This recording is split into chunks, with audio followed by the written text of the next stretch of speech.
I built my life around the idea that my daughter wouldn't just love me no matter what, but would actually tell me if there was a problem instead of letting things build up. I really thought that my open communication with her growing up had paid off. But I was very wrong. It all started when I became an extra mouth to feed. After my husband passed away 3 years ago, I moved in with my daughter. It wasn't easy being alone in that big house. And honestly, I miss my granddaughter and even my son-in-law. They had their own place, but I wasn't far away. I could still hear the kids laughing and playing, and I could smell my famous apple pie every Saturday.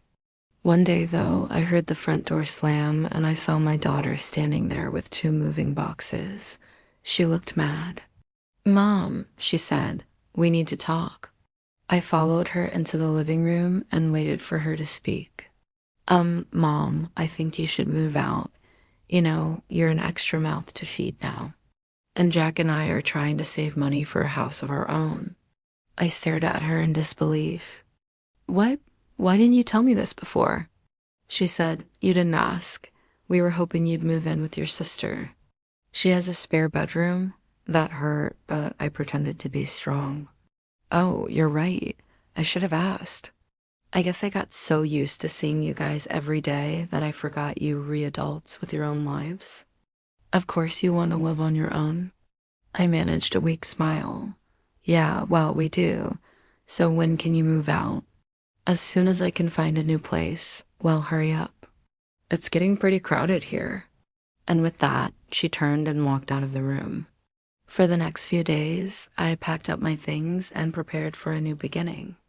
I found a little apartment close by. At least I'd be able to walk over and see my grandkids whenever I wanted. On moving day, my son-in-law helped me carry my stuff out to the car. He didn't even look me in the eye. And when I went to hug my daughter, she pushed me away. "Don't touch me," she snapped. "Just get your stuff out of here." I couldn't believe it. Was this the same daughter who once gave me a massage and told me I was her best friend?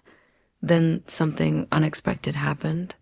As I pulled out of her driveway, I realized that my daughter hadn't just kicked me out of her house. She'd kicked me out of her life. I knew I was going to regret this decision. Not long after I moved out, I started hearing rumors from my neighbors. Apparently, my daughter had been telling people that I was kicked out. The nerve. But then one day, I got the last laugh. My neighbor told me that she'd heard my daughter and son-in-law were planning to sell the house because they finally had enough money.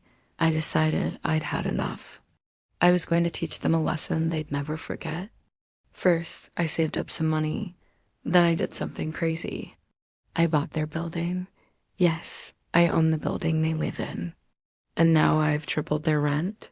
Karma can be a real bitch, can't she?